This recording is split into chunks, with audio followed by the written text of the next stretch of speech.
Picture चालू करो बे। मोदी जी के पास हर चीज का सॉल्यूशन है। पीएम मोदी जैसा कोई नहीं। मोदी ने न्यू इंडिया बनाया है। PM number 1। अच्छा, एक समय हुआ करता था देश में जब दूरदर्शन पर रूलिंग पार्टी और ऑपोजिशन पार्टी के पॉलिटिशियंस इलेक्शन की डिबेट करते थे न्यूज चैनल पर साथ में बैठकर। दोनों को अपनी बात रखने का अधिकार था। बात तो सही है। क्या आज के दिन दूरदर्शन ऐसा कर सकता है? आज तो बीजेपी स्पोक्स पर्सन को बोलने की भी जरूरत नहीं पड़ती, क्योंकि टीवी एंकर्स खुद बीजेपी स्पोक्स पर्सन बने बैठे हैं। गजब बेइज्जती है। जनता के बिहाफ पर सरकार से सवाल करने की जगह वो सरकार को ही डिफेंड करते हैं, और इतना डिफेंड करते हैं कि वो बढ़ती बेरोजगारी के लिए युवाओं को जिम्मेदार ठहराना भी शुरू कर देंगे। ये भगवान क्या जुल्म है। और अगर आपने इलेक्शंस में किसी ऑपोजिशन पार्टी को जिता दिया तो जनता को ही गालियां देना शुरू कर देंगे। और जनता ने राष्ट्रीय मुद्दों और बीजेपी को नकार दिया। जब हम वोट डालेंगे तो वोट इस चीज पर डालेंगे कि मुफ्त में कौन कौन सी चीज कहां पर लगी हुई है। एनडीटीवी आखिरी टीवी चैनल था जो हिम्मत करता था सरकार से सवाल करने की। अल्टीमेटली उसे भी प्रधानमंत्री मोदी के दोस्त गौतम अडानी ने खरीद लिया। आज के दिन टीवी न्यूज का पूरी तरीके से अंतिम संस्कार हो चुका है देश में। सही पकड़े हैं। सरकार जनता के पैसे से एडवर्टाइजमेंट के नाम पर इन टीवी चैनल्स को बहुत सारा पैसा देती है, और ये टीवी चैनल्स जनता की ही आवाज को दबाने का काम करते हैं। शर्म है कुछ? अगर असली खबरें आप तक पहुंचे ही ना तो क्या आप फ्री और फेयर तरीके से डिसाइड कर पाओगे किसे वोट देना है? 77 दिन तक मणिपुर जलता रहा, टीवी चैनल्स पर कोई स्पेशल रिपोर्ट नहीं की गई। ये तो अभी ट्रेलर है। मैं यहाँ पर पूछना चाहूंगा कि आखिरी बार कब इस मीडिया ने जनता के मुद्दे उठाए थे? कभी ये बिग बॉस का अपडेट दे रहे थे तो कभी IIT बाबा का प्रोग्राम चला रखा था। लेकिन जरा लुक देखिए, बहुत चेंज्ड लुक में बाबा नजर आ रहे हैं। उससे पहले अभिनव बाबा की तहकीकात बिठाई हुई थी। मुझे फर्क नहीं पड़ता कि जमाना क्या कहता है। आखिर कब इन्होंने हसदेव निकोबार जंगल के ऊपर खतरे की बात करी है? मैं नहीं बताऊंगा। कब इन्होंने आदिवासियों या दलितों के मुद्दे उठाए हैं? कितने मीडिया चैनल हैं जो किसान नेता जगजीत सिंह के आमरण अनशन और उनकी डिमांड्स की बात कर रहे हैं? बात तो सही है। शायद ये खबर भी आपने सुनी ना हो। मणिपुर इतनी खराब हालत में है, 2 साल हो गए हैं इस बात को। जिस दिन ये कंट्रोवर्सी उठी उसी दिन मणिपुर के चीफ मिनिस्टर ने रिजाइन किया था। शर्म करो शर्म। लोगों ने ग्रॉक से जब गोदी मीडिया को लेकर सवाल पूछे तो जवाब में इसने कहा रिपब्लिक भारत, जी न्यूज, टाइम्स नाउ और सुदर्शन न्यूज जैसे चैनल्स इस लिस्ट में शामिल हैं। बात तो सही है। जो सत्ताधारी पार्टी के एजेंडा को बिना सवाल उठाए चलाते हैं। इसने ये तक कह दिया कि सबसे दल्ले एंकरों में अर्नब गोस्वामी और सुधीर चौधरी टॉप पर है। चिल्लाकर प्रोपेगेंडा फैलाने में माहिर। भारत में रहना है तो प्रधानमंत्री ने जो बोला है चुपचाप उसको फॉलो कर। चुपचाप। अच्छा, जब ग्रॉक से पूछा गया कि कौन सी वायर एजेंसी सबसे ज्यादा झूठ फैलाती है तो इसने ANI का नाम लिया और कहा कि उसके ऊपर अक्सर फेक न्यूज और बीजेपी प्रोपेगेंडा को फैलाने के आरोप लगते हैं। क्या बात कर रहे हैं? मेरा पहला सवाल होगा ये कि क्या ये चुनाव महज एक फॉर्मेलिटी है? जब इन पत्रकारों को झुकने के लिए कहा गया तो वो रेंगने लगे। और अभी तो रुको। न्यूज 18 के एंकर अमन चोपड़ा को ही देख लीजिए। ये अव्वल दर्जे का बेशर्म इंसान है। वैसे तो इसका नाम अमन है जिसका मतलब शांति होता है, लेकिन इसको अशांति फैलाने के लिए NBDSA के जाने कितने नोटिस मिल चुके हैं, फाइन भी लग चुके हैं इस पर। क्या बात कर रहे हैं? अपने सेठ मुकेश अंबानी का नाम ये मिट्टी में मिला रहा है, लेकिन व्हाट्सएप यूनिवर्सिटी के मुकाबले में ये पीछे क्यों रह जाता है? क्योंकि FIR का डर होता है। सही पकड़े हैं। राजस्थान में हो रही मंदिर की डिमोलिशन को लेकर अमन चोपड़ा ने फेक न्यूज फैलाई थी। अपने प्रोग्राम में इसने कहा कि कैसे मस्जिद के गेट को जब बुलडोजर ने तोड़ा जहांगीरपुरी में, तो राजस्थान में उस वक्त की कांग्रेस सरकार ने बदला लिया राजस्थान में एक मंदिर को तोड़कर। कब हो गया ये? यही झूठी खबर बीजेपी राजस्थान ने भी फैलाई थी। कई मीडिया ऑर्गेनाइजेशंस ने इस बात को फैक्ट चेक किया था और इसे झूठा साबित कर दिया था, जैसे कि क्विंट ने। क्या बात कर रहे हैं? असलियत में इस मंदिर को पहले तोड़ा गया था और जब ये हुआ था तब म्यूनिसिपैलिटी में बीजेपी के मेंबर्स थे। जब ये बात सामने आई तो बीजेपी राजस्थान ने तो अपना ट्वीट डिलीट कर दिया, लेकिन अमन चोपड़ा के खिलाफ 3 FIR फाइल करी गई। धर्म के नाम पर लोगों को भड़काने के लिए, कम्युनल हार्मनी डिस्टर्ब करने के लिए राजस्थान की पुलिस अमन चोपड़ा को अरेस्ट करने भी आई थी, लेकिन फिर यूपी की पुलिस ने इंटरवीन कर लिया और अमन चोपड़ा किसी तरीके से बचकर निकल गया। और अभी तो रुको। अर्नब गोस्वामी का भी यही हाल है। आपने खबर सुनी होगी महाराष्ट्र के पालघर में कि कैसे 2 साधुओं और उनके एक साथी की लिंचिंग हो गई थी। इसके पीछे कारण था सोशल मीडिया पर फैली अफवाह कि वो चाइल्ड किडनैपर थे। अच्छा, इसके चलते पुलिस ने 101 लोगों को अरेस्ट भी कर लिया था, लेकिन इसके एकदम बाद व्हाट्सएप यूनिवर्सिटी पर एक झूठा मैसेज फैलाया जाता है। ये कहा जाता है कि इन साधुओं को तो एक्चुअली में मुस्लिम्स ने मारा। उस वक्त के होम मिनिस्टर अनिल देशमुख ने ये बात क्लैरिफाई भी करी थी कि 101 लोगों को जिनको अरेस्ट किया गया उनमें से एक भी मुस्लिम नहीं था। लेकिन इस झूठ को रिपब्लिक टीवी के एंकर अर्नब गोस्वामी ने बेशर्मी से अपने चैनल पर फैलाया। Of the killing of 2 Hindu sadhus wearing saffron clothes easily identifiable, she insists this is not communal at all. Does it make any sense to you? शर्म है कुछ? नतीजा ये हुआ कि अर्नब के खिलाफ एक एफआईआर दर्ज करी गई। सेम कहानी है अमीश देवगन की। न्यूज 18 के एक और एंकर, इन्होंने बहुत ही गंदी भाषा का इस्तेमाल किया सूफी सेंट ख्वाजा मोइनुद्दीन के खिलाफ। बात तो सही है। बाद में एक अपॉलॉजी भी ट्वीट करी थी ये कहते हुए कि एक्चुअली में अलाउद्दीन खिलजी की बात करना चाह रहे थे, लेकिन बाय मिस्टेक इनके मुंह से ख्वाजा मोइनुद्दीन निकल गया। अच्छा, लेकिन इस चीज को लेकर इनके खिलाफ एक एफआईआर दर्ज करी गई और सुप्रीम कोर्ट ने यह भी कहा कि इन्हें ट्रायल फेस करना होगा। एक और एग्जांपल देखो, सुधीर चौधरी जब ये जी न्यूज पर काम करते थे, एक बड़ा ही नॉनसेंस फ्लो चार्ट व्हाट्सएप पर वायरल हो रहा था। क्या? जिसमें एक झूठी थ्योरी दिखाई जा रही थी कि कैसे अलग अलग तरीके के जिहाद होते हैं। हार्ड जिहाद, सॉफ्ट जिहाद, कट्टर जिहाद, वैचारिक जिहाद है, इकोनॉमिक जिहाद, आर्थिक जिहाद, हिस्ट्री जिहाद, मीडिया जिहाद। सुधीर ने बड़ी बेशर्मी से इस व्हाट्सएप यूनिवर्सिटी के झूठ को अपने टीवी प्रोग्राम पर दिखाने की कोशिश करी, लेकिन नतीजा इनके खिलाफ एक एफआईआर दर्ज हो जाती है इसको लेकर। तो गोदी मीडिया के एंकर्स अपनी तरफ से कोशिश पूरी करते हैं झूठी खबरें फैलाने की, समाज में नफरत का जहर घोलने की, रुपए के गिरने के फायदे बताते हैं, महंगाई पर सरकार को डिफेंड करते हैं। सही पकड़े हैं। रुपए के गिरने के अगर नुकसान है तो कुछ फायदे भी हैं। युवाओं को बेरोजगारी के लिए जिम्मेदार ठहराते हैं, आम जनता को मुफ्तखोर बताते हैं, किसानों को खालिस्तानी बताते हैं। लेकिन इन सब के बाद भी ये व्हाट्सएप यूनिवर्सिटी का मुकाबला नहीं कर पाते। जब बेइज्जती है। डंकी का रास्ता अपनाने की कोशिश कर रहे थे और ये कहते हैं कि डंका बज रहा है दुनिया में भारत। असलियत में दोस्तों ये डंका सिर्फ व्हाट्सएप और गोदी मीडिया के चैनलों पर बज रहा है। बात तो सही है। फेक तस्वीरें फैलाई जाती हैं। ये देखो, न्यूयॉर्क टाइम्स ने नरेंद्र मोदी का फोटो फ्रंट पेज पर छापा है और उन्हें दुनिया की आखिरी उम्मीद कहा है। अच्छा, न्यूयॉर्क टाइम्स ने खुद ट्वीट करके बताया कि ये झूठी तस्वीर है।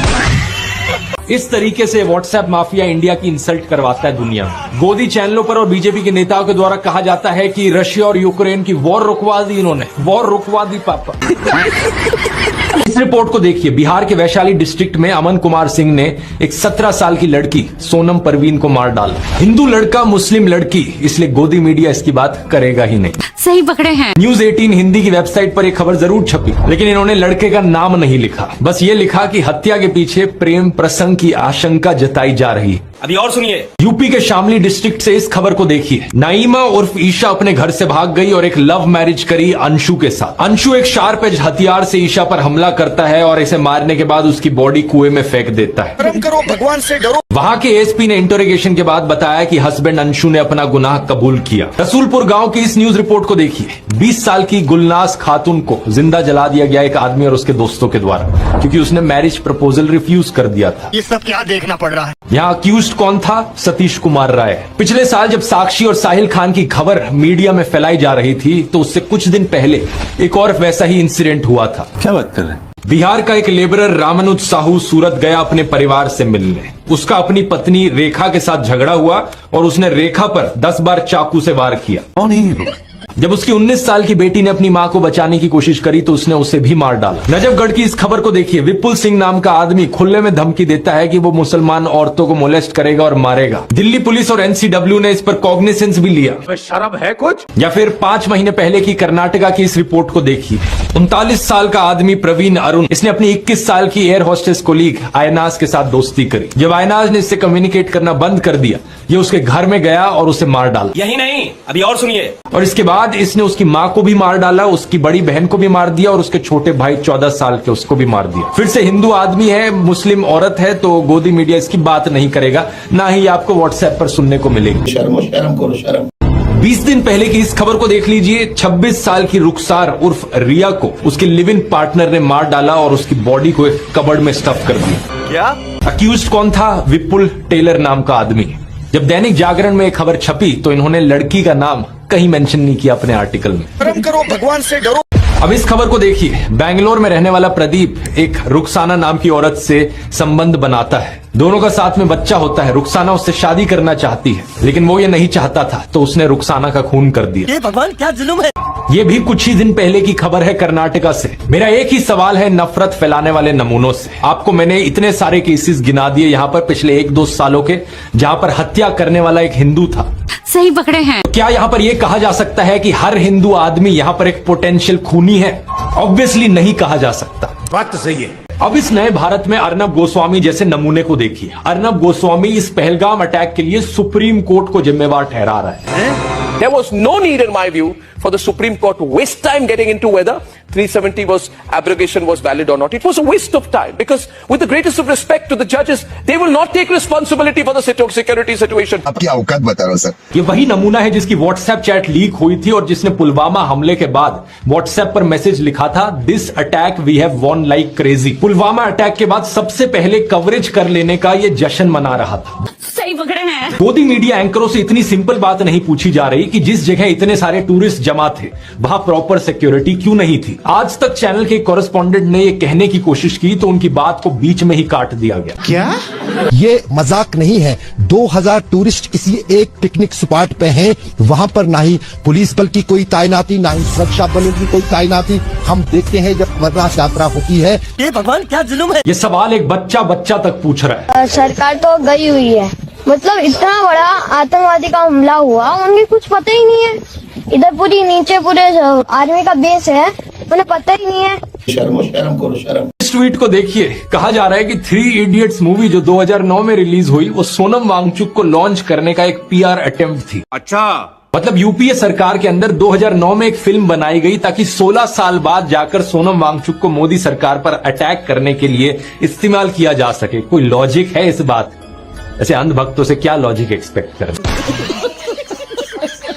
प्रधानमंत्री मोदी का सबसे बड़ा कार्ड है सब जगह फोटो चिपकाओ। बचपन में मैं सोचता था कि ये कोका कोला जैसी ड्रिंक्स की एड्स क्यों आती हैं टीवी पर। हर कोई तो जानता है कि कोका कोला क्या है। बात तो सही है। बाद में मुझे समझ आया कि out of site is out of mind, यानी नजर से बाहर तो दिमाग से बाहर। और इसकी उल्टी एक टैक्टिक है, जितना नजर में रहोगे उतना लोगों के दिमाग में घुसोगे। सही पकड़े हैं। 2022 की इस रिपोर्ट को देखिए। INB मिनिस्ट्री ने बताया कि सरकार ने 8 सालों में 6400 करोड़ से ज्यादा रुपए खर्च किया एडवर्टाइजमेंट्स पर। हर रोज का 71 लाख रुपए तो अखबारों में ऐड देने में लगा दिया। ये तो अभी ट्रेलर है और ये सब तो सरकारी पैसे से चलने वाली एड्स थी। इसके अलावा जो पार्टी फंड से चलने वाली एड है वो अलग। अखबार पर नरेंद्र मोदी, रेडियो पर नरेंद्र मोदी, टीवी चैनलों पर नरेंद्र मोदी, फेसबुक पर नरेंद्र मोदी। इस सज्जन को क्या तकलीफ है भाई? पेट्रोल पंप की होर्डिंग्स पर नरेंद्र मोदी, सड़क पर पोस्टर छपे हैं, गूगल एड्स पे करोड़ों खर्च करके अपना चेहरा दिखा रखा है हर एक सरकारी स्कीम के इश्तिहार पे। और अभी तो रुको।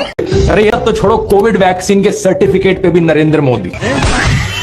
मैं जब तक जिंदा हूँ मैं धर्म के आधार पर इस देश को बांटने नहीं दूंगा। और 14 मई को तो इंटरव्यू में ये तक कह डाला कि जिस दिन मैं हिंदू मुस्लिम करूंगा उस दिन मैं सार्वजनिक जीवन में रहने के योग्य नहीं रहूंगा।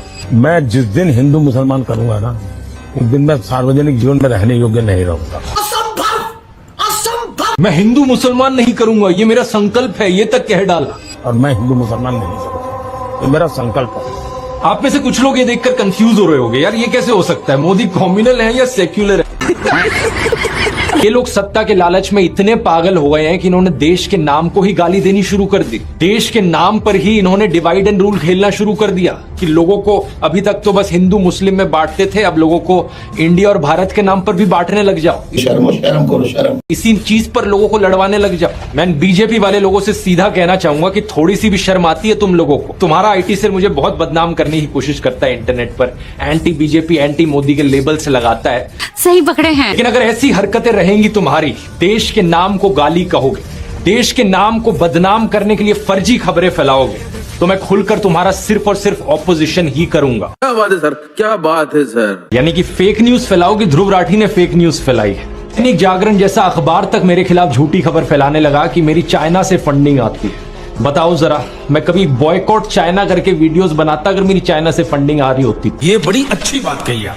ये वही अखबार है जिसको मैंने पहले भी अपने एक वीडियो में एक्सपोज किया है। इतनी झूठी खबरें छापते हैं ये। एक बार ऐसे ही इन्होंने इंडियन आर्मी के बारे में भी फेक न्यूज फैलाई थी। खुद हमारी आर्मी ने उस फेक न्यूज को डिबंक किया था। शर्म है कुछ? ऐसे ही इस अखबार ने किसानों के बारे में फेक न्यूज फैलाई थी कि किसानों की रैली में पाकिस्तान जिंदाबाद के नारे लगे। इस खबर को छापते वक्त इन्होंने अपने पैरा में यह भी लिख रखा था कि हालांकि इस खबर की पुष्टि नहीं हो पाई है। इसका क्या तुक बना? रुको जरा, मतलब फिर खबर छापते ही क्यों हो जब इसकी पुष्टि नहीं हो पाई है? तो ऐसे तो मैं भी कह दूं कि दैनिक जागरण का जो मालिक है वो एक आतंकवादी है, हालांकि इस खबर की पुष्टि नहीं हो पाई है। नहीं, मेरे बारे में भी तुम लोगों ने यही लिखा है ना, चीन से फंडिंग की आशंका। मैं भी कह देता हूं, जागरण अखबार की पाकिस्तानी आतंकवादी से फंडिंग की आशंका, हालांकि इस खबर की पुष्टि नहीं हो पाई है।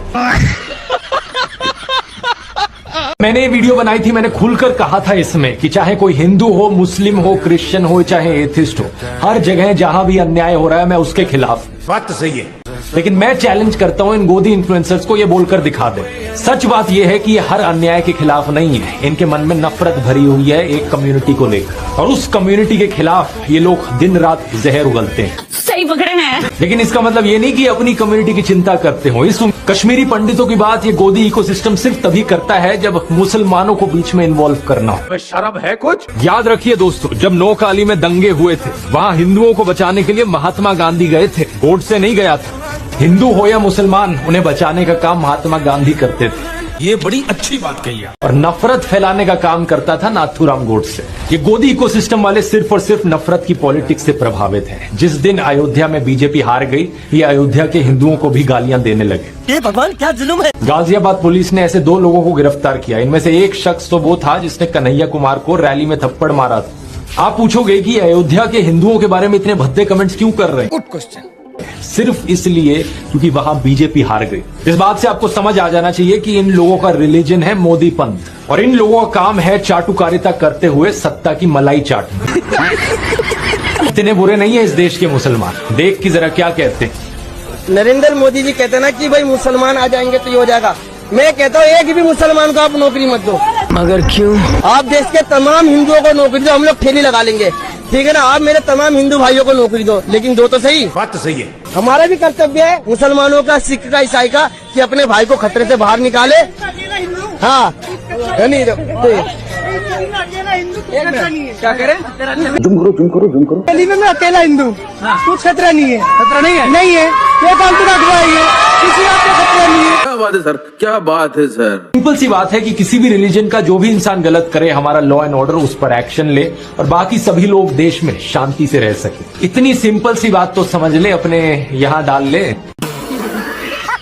हमारे देश के एजुकेशन मिनिस्टर हैं धर्मेंद्र प्रधान, 2021 से यही रहे हैं, और इलेक्शन रिजल्ट्स के बाद भी जब नई सरकार बनी, दोबारा से इन्हें ही एजुकेशन मिनिस्टर बनाया गया। रुको जरा, लेकिन इनके ट्विटर पर जाकर अगर आप देखोगे तो ऐसा लगता है ये एजुकेशन मिनिस्टर नहीं बल्कि नरेंद्र मोदी के पीआर मिनिस्टर। ऊपर से लेकर नीचे तक आपको दिखेगा सिर्फ नरेंद्र मोदी का चेहरा। इस सज्जन को क्या तकलीफ है भाई? हर दूसरे ट्वीट में मोदी का मेंशन किया गया है, कभी मोदी अगेन, कभी मोदी 3.0, कभी मोदी ये, कभी मोदी वो। लेकिन नीट एग्जाम को लेकर आपको कहीं कोई ट्वीट मिल जाए तो मुझे बता देना। शर्म करो शर्म। अरे नीट तो छोड़ो, एजुकेशन से रिलेटेड एक भी ट्वीट ढूंढ कर दिखा दो इनके ट्विटर अकाउंट। ऐसे लोगों की वजह से देश की पूरे एजुकेशन सिस्टम की ये हालत। हाँ धर्मेंद्र प्रधान जी, आप ही बता दो कितना काम किया एजुकेशन के लिए आपने देश में पिछले 3 सालों में। नहीं, मुझे मजाक नहीं उड़वाना अपनी चीज का, मैं नहीं बताऊंगा। इन नेताओं को जब तक हम अकाउंटेबल नहीं ठहराएंगे, इन चीजों का सोल्यूशन नहीं निकल सकता दोस्तों। ये बड़ी अच्छी बात कही है। चाहिए दोस्तों कि जब एक सेलिब्रिटी अपनी आवाज उठाता है उससे कितना फर्क पड़ सकता है। लेकिन अनफॉर्चुनेट चीज ये है कि हमारे देश में ज्यादातर सेलिब्रिटीज हमेशा पावर के साथ खड़े रहते हैं, कभी भी लोगों के साथ नहीं। सही पकड़े हैं। आपको किसान आंदोलन में याद होगा कैसे बड़े बड़े क्रिकेटर्स, एक्टर्स और बाकी सेलिब्रिटीज ने ट्वीट करके इंडिया अगेंस्ट प्रोपेगेंडा का हैशटैग चलाया था किसानों के अगेंस्ट। क्या? इन सेलिब्रिटीज ने कभी लोगों के इश्यूज पर, किसानों की मौत पर कोई ट्वीट नहीं किया, लेकिन सरकार के सपोर्ट के लिए हमेशा खड़े रहे। बात तो सही है। हाल ही में तो हालत इतनी खराब है कि प्रधानमंत्री के बर्थडे पर भी सारे सेलिब्रिटीज, क्रिकेटर्स लाइन में लग जाते हैं, एक टूल किट की तरह उन्हें बर्थडे विश करने के लिए। क्या बात कर रहे हैं? श्री नरेंद्र मोदी जी, आपको आपके 75वें जन्मदिन पर बहुत शुभकामनाएं। आज आपका 75वां जन्म दिवस है। मैं आपको बधाई देना चाहता हूँ, शुभकामनाएं देना चाहता हूँ। Wishing you a very happy birthday. आपको 75वें जन्मदिन की हार्दिक बधाई और शुभकामनाएं। लेकिन कभी इन्हें स्टूडेंट्स प्रोटेस्ट पर बोलने के लिए बोल दो, E20 पेट्रोल पर बोलने के लिए बोल दो, लद्दाख प्रोटेस्ट पर बोलने के लिए बोल दो, इनका मुंह बिल्कुल चुप रहता है। का कारण नरेंद्र मोदी। जुबीन ऐसे नहीं थे। जुबीन उन गिने चुने सेलिब्रिटीज में से थे जो हमेशा लोगों के साथ खड़े रहे और किसी भी अथॉरिटी के आगे नहीं झुके। और यही कारण है दोस्तों कि आज जुबीन के लिए लाखों लोगों की भीड़ सड़कों पर उतर आई है, क्योंकि एक्चुअली में लोग उन्हें सही मायनों में रिस्पेक्ट करते हैं। लेकिन ये झुकने वाले सेलिब्रिटीज जो पैसे और पावर के लालच में कभी गुटखा प्रमोट करते हैं तो कभी सरकारी ट्रोल बन जाते हैं। इन्हें कुछ सालों बाद कौन ही याद रखेगा? क्या लोगों के दिलों में सही मायनों में रिस्पेक्ट रहेगी इनको लेकर?